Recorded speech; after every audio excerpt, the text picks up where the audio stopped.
Item ಯಾವುದೇ ಇರಲಿ try ಮಾಡಿ ಆಚಿ ಚಿಕನ್ ಮಸಾಲಾ.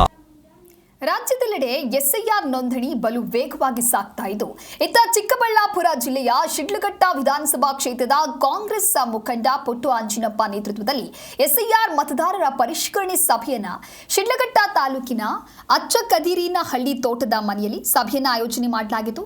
ಇನ್ನು ಶಿಡ್ಲಘಟ್ಟದ ಮತದಾರರಿಗೆ ಎಸ್ಐಆರ್ ಬಗ್ಗೆ ಅರಿವು ಮೂಡಿಸಿ ಪ್ರತಿಯೊಬ್ಬರು ಎಸ್ಐಆರ್ ನೋಂದಣಿ ಜಾಗೃತಿಗೆ ಭಾಗವಹಿಸಬೇಕು ಅಂತ ಹೇಳಿ ತಮ್ಮೆಲ್ಲ ಕಾಂಗ್ರೆಸ್ ಮುಖಂಡರಿಗೆ ತಿಳಿಸಿಕೊಟ್ಟಿದ್ದಾರೆ. ಇನ್ನು ಸರಿಸುಮಾರು 10,000 ತಮ್ಮ ಪಕ್ಷದ ಕಾರ್ಯಕರ್ತರಿಗೆ ಮುಖಂಡರಿಗೆ ಭರ್ಜರಿ ಬಾಡೂಟವನ್ನು ಸಹ ಆಯೋಜನೆಯನ್ನ ಮಾಡಲಾಗಿತ್ತು. ಮಟನ್ ಬಿರಿಯಾನಿ, ಚಿಕನ್ ಬಿರಿಯಾನಿ, ಕಬಾಬ್, ಚಿಕನ್ ಮಸಾಲಕ್ಕಾಗಿ ಜೊತೆಗೆ ಬೋಟಿ ಗೊಜ್ಜಿಗಾಗಿ ಜನರು ಮುಗಿಬಿದ್ದಿದ್ರು.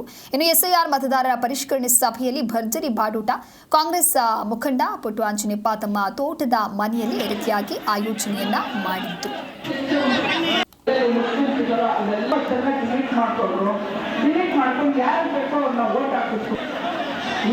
ಸಹಾಯ ಮಾಡಿದ್ರು. ಒಬ್ಬರು ಸುತ್ತ ಅಂತ, ಇನ್ನೊಬ್ರು ಮನೋಜ್ ಕುಮಾರ್ ಅಂತ. ಇಬ್ಬರು ಏನಾಗಿದ್ದಾರೆ ಗೊತ್ತಾ? ಇವರು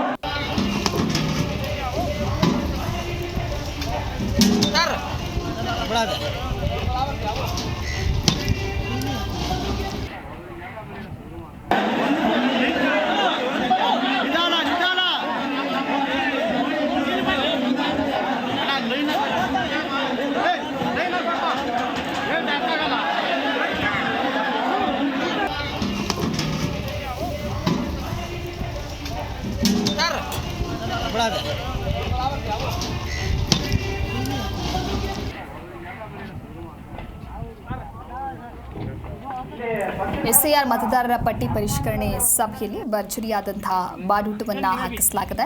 ಅಂದರೆ ಶಿಡ್ಲಘಟ್ಟ ವಿಧಾನಸಭಾ ಕ್ಷೇತ್ರದ ಎಸ್ಐಆರ್ ಮತದಾರರ ಪರಿಷ್ಕರಣೆಯ ಸಭೆಯನ್ನು ಕರೆಯಲಾಗಿತ್ತು, ಸಭೆಯನ್ನು ಆಯೋಜನೆ ಮಾಡಲಾಗಿತ್ತು. ಹಾಗಾಗಿ ಆ ಸಭೆಯಲ್ಲಿ ಭಾಗಿಯಾದವರಿಗೆ ಮಟನ್ ಬಿರಿಯಾನಿ, ಚಿಕನ್ ಬಿರಿಯಾನಿ, ಕಬಾಬ್, ಚಿಕನ್ ಮಸಾಲ ಅಂಥೇಳಿ ರೆಡಿ ಮಾಡಲಾಗಿತ್ತು. ಹಾಗಾಗಿ ಅದನ್ನು ಆಹಾರವನ್ನು ತಿನ್ನೋದಕ್ಕೂ ಕೂಡ ನೂರಾರು ಜನರು ಅಲ್ಲಿ ಭಾಗಿಯಾಗಿದ್ದರು.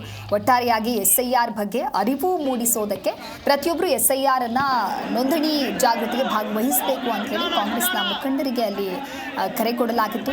ರಾಜ್ಯದೆಲ್ಲೆಡೆ ಈಗ ಎಸ್ಐಆರ್ ಪ್ರಕ್ರಿಯೆ ನಡೀತಾ ಇರೋದ್ರಿಂದಾಗಿ ಅದರ ಅವೇರ್ನೆಸ್ ಪ್ರಾಪರ್ ವೇ ಆಗಿ ಜನರಿಗೆ ತಲುಪಿಸಬೇಕು ಅನ್ನುವಂಥ ನಿಟ್ಟಿನಲ್ಲಿ ಕಾಂಗ್ರೆಸ್ನ ಕಾರ್ಯಕರ್ತರಿಗೆ ಈ ರೀತಿಯಾಗಿ ಒಂದು ಸಭೆಯನ್ನು ಆಯೋಜನೆ ಮಾಡಲಾಗಿತ್ತು. ಚಿಕ್ಕಬಳ್ಳಾಪುರ ಜಿಲ್ಲೆಯ ಶಿಡ್ಲಘಟ್ಟ ವಿಧಾನಸಭಾ ಕ್ಷೇತ್ರದ ಕಾಂಗ್ರೆಸ್ ಮುಖಂಡರಾಗಿರುವಂಥ ಪುಟ್ಟು ಆಂಜಿನಪ್ಪ ನೇತೃತ್ವದಲ್ಲಿ ಈ ಒಂದು ಸಭೆಯನ್ನು ಆಯೋಜನೆ ಮಾಡಲಾಗಿತ್ತು. ಒಟ್ಟಾರೆಯಾಗಿ ಮತದಾರರಿಗೆ ಎಸ್ಐಆರ್ ಬಗ್ಗೆ ಅರಿವು ಮೂಡಿಸೋದು ಈ ಒಂದು ಸಭೆಯ ಉದ್ದೇಶ ಆಗಿತ್ತು. ಅದೇ ರೀತಿ 10,000 ತಮ್ಮ ಪಕ್ಷದ ಕಾರ್ಯಕರ್ತರ ಮುಖಂಡರಿಗೆ ಭರ್ಜರಿಯಾದಂತಹ ಬಾಡೂಟವನ್ನು ಹಾಕಿಸಲಾಗಿದೆ. ಕಾಂಗ್ರೆಸ್ನ ಮುಖಂಡ ಪುಟ್ಟು ಆಂಜಿನಪ್ಪ ತಮ್ಮ ತೋಟದ ಮನೆಯಲ್ಲಿ ಈ ರೀತಿಯಾಗಿ ಒಂದು ಸಭೆಯನ್ನು ಆಯೋಜನೆ ಮಾಡಿ ಅರಿವನ್ನು ಮೂಡಿಸೋದರ ಮುಖಾಂತರವಾಗಿ ಕಾರ್ಯಕರ್ತರಿಗೆ ಈ ರೀತಿ ಬಾಡೂಟವನ್ನು ಬಡಿಸಿದ್ದಾರೆ.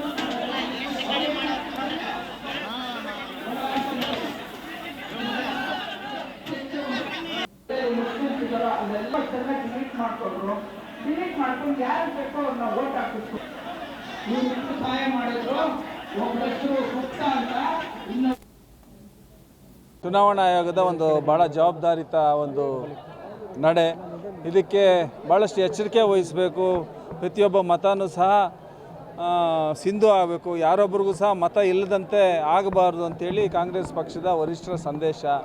DK ಶಿವಕುಮಾರ್ ಇರ್ಬೋದು, ಸಿದ್ದರಾಮಯ್ಯ ಸಾಹೇಬ್ ಇರ್ಬೋದು, ಇತರೆ ವರಿಷ್ಠರೆಲ್ಲರೂ ಸಹ ಭಾಳಷ್ಟು ಜವಾಬ್ದಾರಿ ತೊಗೊಂಡು SIR ಪ್ರಕ್ರಿಯೆಯಲ್ಲಿ ಎಲ್ಲರೂ ಸಹ ಪಾಲ್ಗೊಳ್ಳುವಂಥದ್ದು. ಪ್ರತಿಯೊಬ್ಬರ ಮತನೂ ಸಹ ಏನು ವಸ್ತುಸ್ಥಿತಿ ಅಲ್ಲಿ ಏನಿದೆಯಾ ಸತ್ಯಾಂಶದ ಪ್ರಕಾರ ಎಲ್ಲರನ್ನೂ ಸಹ ಸಿಂಧುಗೊಳಿಸೋಂಥ ಒಂದು ಪ್ರಕ್ರಿಯೆ. ಆ ನಿಟ್ಟಿನಲ್ಲಿ ಇವತ್ತು ನಾವು ಕಾರ್ಯಕರ್ತರಿಗೆ ಒಂದು ದೊಡ್ಡ ಮಟ್ಟದ ಇಲ್ಲಿ ಸಭೆ ಮಾಡಿ ಈಗಾಗಲೇ ನಾವು 29ರಿಂದ ಒಂದು 13-14 ದಿನನ ಕಳೆದಿದ್ದೀವಿ. ಸಾಕಷ್ಟು ನಮ್ಮ ಬೂತ್ ಮಟ್ಟದಲ್ಲೂ ಸಹ ಎನ್ಯುಮರೇಷನ್ ಫಾರಮ್ಸ್ನ ಕೊಡೋಂಥದ್ದು ಆಗ್ತಾಯಿದೆ. ಅಧಿಕಾರಿಗಳು BLOಗಳು ಕೊಡ್ತಾ ಇರೋದ್ರ ಜೊತೆಗೆ ನಮ್ಮ ಮುಖಂಡರುಗಳು ಸಹ ಸೇರಿಕೊಂಡು ಪ್ರತಿಯೊಂದು ಬೂತ್ನಲ್ಲೂ ಸಹ ಏನೆಲ್ಲ ಮಾಹಿತಿ ಬೇಕು 2002ರ ಇನ್ಫಾರ್ಮೇಷನ್ ತುಂಬುವಂಥದ್ದು ಮತ್ತು ಇತ್ತೀಚಿನ ವೋಟರ್ಸ್ ಏನಿದ್ದಾರೆ ಯುವ ಮತದಾರರು ಅವರ ತಂದೆ ಇನ್ಫಾರ್ಮೇಷನ್ನ ತಾಯಿ ಇನ್ಫಾರ್ಮೇಷನ್ನ ಫಿಲಪ್ ಮಾಡೋಂಥ ಒಂದು ಪ್ರಕ್ರಿಯೆ ಕಾನೂನು ಏನಿದೆ ಅದೆಲ್ಲನೂ ಸಹ ಸರಿಯಾದ ರೀತಿಯಲ್ಲಿ ಆಗ್ತಾ ಇರೋಂಥ ಕೆಲಸ ಆಗ್ತಾಯಿದೆ. ಅದನ್ನು ಈಗ ಅಪ್ಲಿಕೇಶನ್ಸ್ ಕೊಡೋಂಥ ಕೆಲಸ ಮುಗಿದಿದೆ ಬಹುತೇಕ. ಅದನ್ನು ಭರ್ತಿ ಮಾಡಿ ಕೊಡೋಂಥದ್ದು ಸವಾಲಾಗಿತ್ತು. ಸ್ವಲ್ಪ ಎಲ್ಲೋ ಒಂದು ಕಡೆ ಹೆಂಗೆ ಫಿಲಪ್ ಮಾಡೋದು, ಯಾರ ಕೈಯಲ್ಲಿ ಕೇಳೋಂಥದ್ದು ಈ ರೀತಿಯಾದಂಥ ಒಂದು ಗೊಂದಲಗಳು, ಒಂದಷ್ಟು ಅನುಮಾನಗಳು, ಭರ್ತಿ ಮಾಡೋದು ತಪ್ಪಾಗುತ್ತಾ, ಈ ರೀತಿ ಸಾಕಷ್ಟು ಒಂದು ಸಂದೇಹಗಳು ಉಳ್ಕೊಂಡು ಮತ್ತು ನಮ್ಮ ಅನೇಕ ಕುಟುಂಬಗಳು ಅದನ್ನು ಫಿಲಪ್ ಮಾಡದೆ ನಿಧಾನ ಮಾಡ್ತಾಯಿದ್ದನ್ನು ಗಮನಿಸಿದ್ವಿ. ಅದಕ್ಕೆಲ್ಲದಕ್ಕೂ ಸಹ ಬೂತ್ ಮಟ್ಟದಲ್ಲಿ 10 ಜನ 20 ಜನ 50 ಜನವರೆಗೂ ಇವತ್ತು ಬಂದಿದ್ದಂಥದ್ದಾಗಿದೆ. ಪ್ರತಿಯೊಬ್ಬರಿಗೂ ಸಹ ಈ ಎನ್ಯುಮರೇಷನ್ ಫಾರಮ್ ಫಿಲಪ್ ಮಾಡಿಲ್ಲ ಅಂದರೆ ನಮ್ಮ ಮತ ಸಿಂಧು ಆಗೋದಿಲ್ಲ, ಅದು ಅಸಿಂಧು ಆಗ್ಬಿಡುತ್ತೆ. ಅದರಿಂದ ಅದನ್ನು ಕೊಡೋಂಥದ್ದು ಫಸ್ಟ್ ಕೆಲಸ ವಾಪಸ್ ಕೊಡೋಂಥದ್ದು ಆಗಬೇಕು. ಮತ್ತು ಭರ್ತಿ ಮಾಡೋಂಥದ್ದು ಸಹ ಸಾಕಷ್ಟು ಅಲ್ಲಿ BLO ಇನ್ಫಾರ್ಮೇಷನ್ ಇರ್ತದೆ, ನಮ್ಮ ಮುಖಂಡರ ಸಹಕಾರದಿಂದ ಮಾಡೋಂಥದ್ದಾಗಲಿ ಅಂಥೇಳಿ ಒಂದು ದೊಡ್ಡ ಮಟ್ಟದ ಪ್ರಚಾರ ಮಾಡಿ ಒಂದು ದೊಡ್ಡ ಮಟ್ಟದ ಒಂದು ಆಂದೋಲನದ ರೀತಿ ನಾವೀಗ ಚಾಲನೆ ಕೊಡ್ತಾ ಇರೋಂಥದ್ದು. ಅದು ಭಾಳಷ್ಟು ಜನಕ್ಕೆ ಮುಟ್ತಾ ಇದೆ, ಅದು ಅನುಕೂಲ ಆಗ್ತದೆ. ಈ SIR ಪ್ರಕ್ರಿಯೆ ಶಿಡ್ಲಘಟ್ಟದಲ್ಲಿ ಚೆನ್ನಾಗಿ ಆಗ್ತದೆ ಅಂತೇಳಿ ನಾನು ಭಾವಿಸಿದ್ದೀನಿ. ಆ ನಿಟ್ಟಿನಲ್ಲಿ ನಾವು ಸಹ ಪ್ರಾಮಾಣಿಕವಾಗಿ ಕೆಲಸ ಮಾಡ್ತಾಯಿದ್ದೀವಿ. ಎಷ್ಟು ಜನ ಬಂದಿದ್ರು, ಎಷ್ಟು ಜನ ಇಲ್ಲ, ಭಾಳ ದಿನ ಆಗಿತ್ತು ಈ ಊಟ ಕೊಡೋಂಥದ್ದು. ನಾವು ಚುನಾವಣೆ ಸೋತ ನಂತರ ಈ ರೀತಿಯಾದಂಥ ಒಂದು ಬೆಳವಣಿಗೆ ನಾವು ಮಾಡಿರಲಿಲ್ಲ. ಚುನಾವಣೆ 2023ರಲ್ಲಿ ಹಿಂದಿನ ದಿನಗಳಲ್ಲಿ ಈ ಥರ ಮಾಡಿದ್ದಿದ್ದು. ಈಗ ಎಲ್ಲರನ್ನೂ ಸಹ ಕೂಡಿಸ್ಕೊಳ್ಳೋಂಥದ್ದು, ಒಗ್ಗೂಡಿಸೋಂಥದ್ದು ಮತ್ತು ದೊಡ್ಡ ಮಟ್ಟದ ಜಾಗೃತಿ ಮೂಡಿಸೋಂಥದ್ದು, ಜೊತೆಗೆ ಬಂದಂಥ ನಮ್ಮ ಕಾರ್ಯಕರ್ತರು ಮುಖಂಡರಿಗೆ ಒಂದು ಊಟದ ವ್ಯವಸ್ಥೆ ಅದು ಮಾಡಲೇಬೇಕು. ಹಂಗಾಗಿ ಅದನ್ನು ಮಾಡಿ ಒಂದು ರೀತಿ ಹುಮ್ಮಸ್ಸು ತುಂಬಂಥದ್ದು, ಉರುಪು ತುಂಬಂಥದ್ದು, ಒಂದು ಶಕ್ತಿ ತುಂಬಂಥ ಕೆಲಸ ಮಾಡಿ ಅವ್ರಿಗೆ ಒಂದು ಚೈತನ್ಯ ತುಂಬಿದ್ದೀವಿ. 100% ಎಲ್ಲರೂ ಸಹ ಪ್ರಾಮಾಣಿಕವಾಗಿ ನನ್ನದೇ ಬೂತಲ್ಲಿ ಅವ್ರದ್ದೇ ಜವಾಬ್ದಾರಿ. ಹಂಗಾಗಿ ಪ್ರತಿಯೊಬ್ಬರು ಸಹ ನನ್ನ ಅಭಿಮಾನಿ ಬಂಧುಗಳು ಜವಾಬ್ದಾರಿ ತೊಗೊಂಡು ಕೆಲಸ ಮಾಡ್ತಾರೆ ಅಂತ